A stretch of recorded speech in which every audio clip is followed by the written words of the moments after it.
This is Whitlam Square, on the edge of Sydney's CBD. It pulls together Hyde Park, the commercial strip along Oxford Street, and thousands of office workers, visitors, and nighttime venues.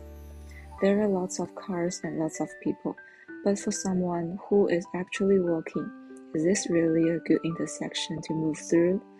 In this video, I want to answer that question. I'm using the DMA framework from Dovey and Pavka and combining it with Dovey and Wood's idea about public-private interfaces. In this project, I treat it as a kind of ability of urban form, not just how many people happen to be walking here.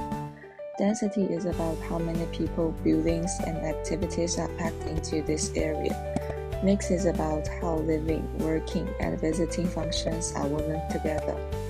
Access looks at whether within a certain walking distance, you can use a fine, friendly street network to easily reach meaningful destinations.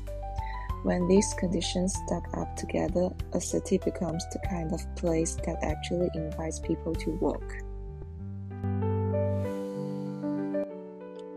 Whitlam Square scores pretty well on DMA. It sits on the edge of the CBD as a high-density node, surrounded by offices, hotels, the entrance of Hyde Park, and a long strip of street-level shops and cafes. At peak hours, streams of cars and people all pour into the junction. Around lunchtime and on weekends, tourists and locals head toward Hyde Park Cafe and bars. All of this tells us there is a strong potential for working. A lot of these trips could easily be done on foot. But from the point of view of someone standing here, that potential is constantly offset by complicated traffic signals, long crossing distance, and the pressure of fast-moving cars. Functionally, Whitlam Square is a classic strong work-visit, weak-life intersection. Most of the walking you see here is about commuting, consumption, or short stops. Going to work, grabbing food, going on a date, or heading out at night. Everyday walking with a strong home feeling, like strolling back to your apartment or picking up groceries on the way home, is relatively rare. That means the street can feel either extremely busy or suddenly very empty, depending on the time of the day. If we zoom out and look at success, the 500-meter walking radius around Whitlam Square shows a pretty good network of streets and public transport. To cross once, pedestrians often have to traverse very wide carriageways. Red lights feel long and turning vehicles often come quite close to people who are already in the crosswalk. So there's a big gap between technically accessible on a map and physically comfortable in your body.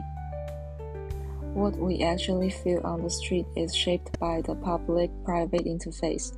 Along the east side on Oxford Street, transparent cafe windows, outdoor seating, and frequent doorways create a direct, transparent interface.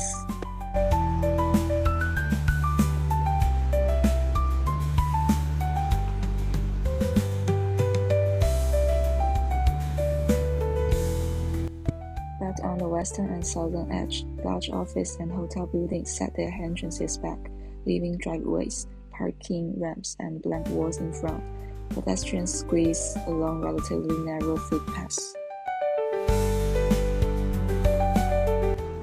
For example, we can unlock the walking potential that already exists through a series of small pragmatic upgrades. On blank frontages, we could insert small cafes, displays, or semi-public spaces, replacing pure vehicle forecourts with more transparent and accessible edge. For me, Whitlam Square isn't just an abstract transport node, it's a kind of test site for bringing theory down into lived bodily experience.